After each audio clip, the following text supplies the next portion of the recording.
Finally, away from watches, we are looking at two distinct things. First, an underwater scooter, just an overview, and second is an in-depth look at a new underwater dive light, the OrcaTorch DC710.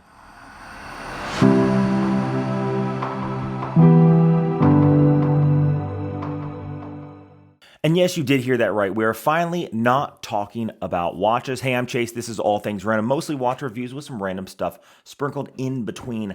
I am super excited to get this badass thing in the water. Hopefully, coming up, let's see, today is Thursday. I'm recording this. I'm probably going to release this tomorrow on Friday. The next day on Saturday, I will be going to the pool to do an in-depth review shoot of this. Then that'll come out probably the following week because, of course, mostly watches with some random stuff sprinkled in between. So I got to get some watch reviews out in between this flashlight and this underwater scooter, so it is coming. Now, I'm really not going to do that much of an overview of this, but get excited about it because I definitely am. Now, we're also going to be looking at this. This is the new OrcaTorch DC710. Now, I did do a review on the D710V, the videography, the videography, the photography flashlight that doesn't have such a hot point. You can see right there in the center of the flashlight, it kind of has a hot point. Well, the D710V doesn't have that, so the penetration, yes, the penetration through water of the light beam is not that great, but the DC710 is a standard dive flashlight, not necessarily for video or photography, but more for exploring. So let's do a quick overview of what comes inside of the box, and then we will do a in-depth of the actual flashlight because I am super excited to take this out into the water, but there's some things you need to consider when buying a flashlight for scuba diving or free diving or snorkeling or anything in the water. Now, this thing does have a standard OrcaTorch case. It is a zipper case. It is great. It's durable. You can tell that it's high quality, and this is something you can easily throw into your scuba bag. Inside, you have several things. You have two separate batteries. You have the flashlight itself. Then you have a wrist mount. The wrist mount is for most scuba divers who are out there, normally don't have a flashlight in their hand or on their person or around their wrist. Normally, I mean like dangling around their wrist. Normally they have it on something so their hands can stay free. You have so much stuff that you're doing with your BC and all your gauges that you need to have your hands relatively free. So, you know, we always use wrist mounts, and it's nice that they offered one and you didn't have to buy it separately. One of the things that I do like the most is they did offer two separate rechargeable batteries. Now, unlike the D710, where the batteries had to be charged separately, these don't have little ports on the batteries to charge them. They're charged within the flashlight, and these things can last a long time. We'll get into the run times closer to the end of the video.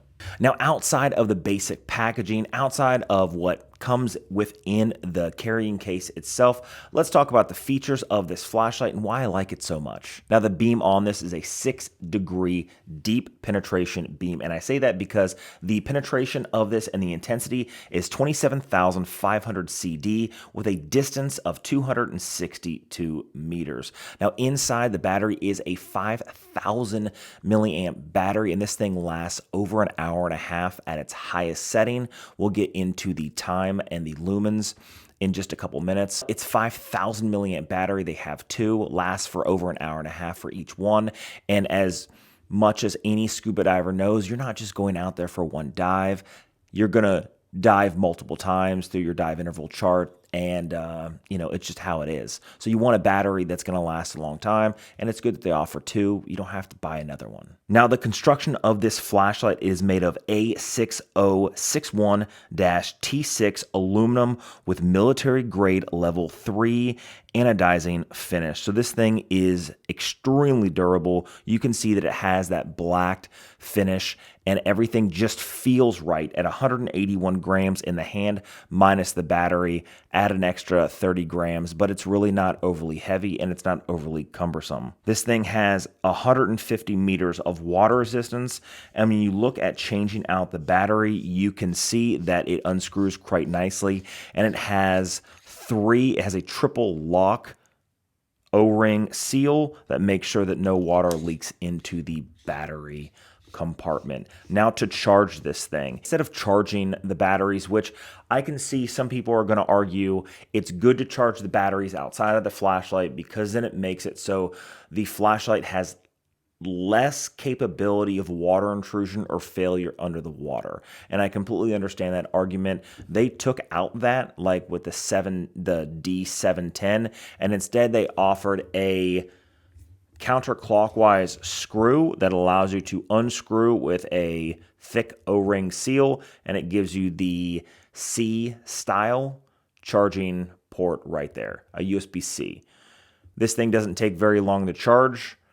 And I understand why some people are going to argue that this is a fail point of the flashlight, but this thing has 150 meters of water resistance, which is what 99% of scuba divers are going to be well above, right? Most scuba wrecks, most scuba dives are going to take place within 60 to 100 feet under the water, period. 150 meters of water resistance is plenty. Now let's discuss the beam and runtime of this flashlight. This thing does have 4 separate modes. It has a 1700 lumen first mode, then the second mode is going to be a 800 lumen. The third mode, or the low mode, is going to be 400 lumen. Then you have off, and if you want to go into 3000 lumen, then you hold it down and it goes into 3000 lumen.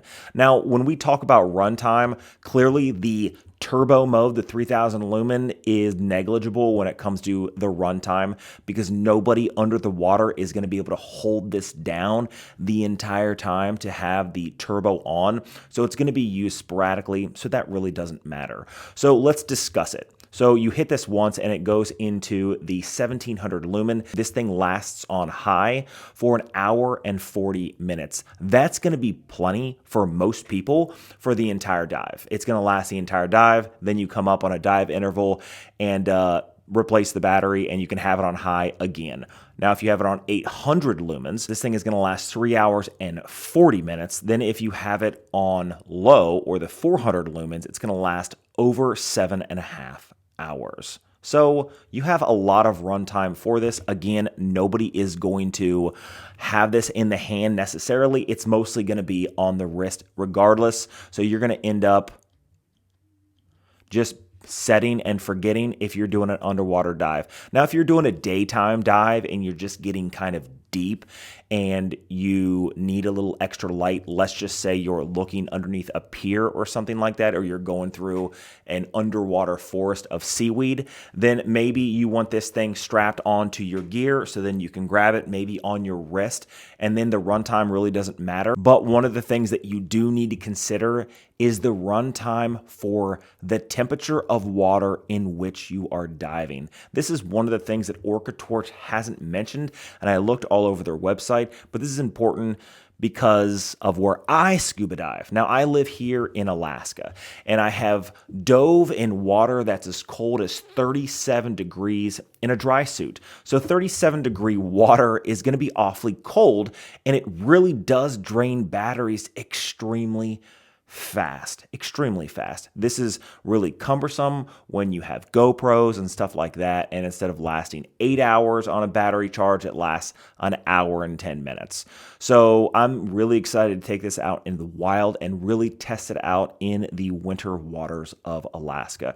It's a lot different if you are in Hawaii in temperatures that are like 80 degrees or 60 degrees or 70 degrees.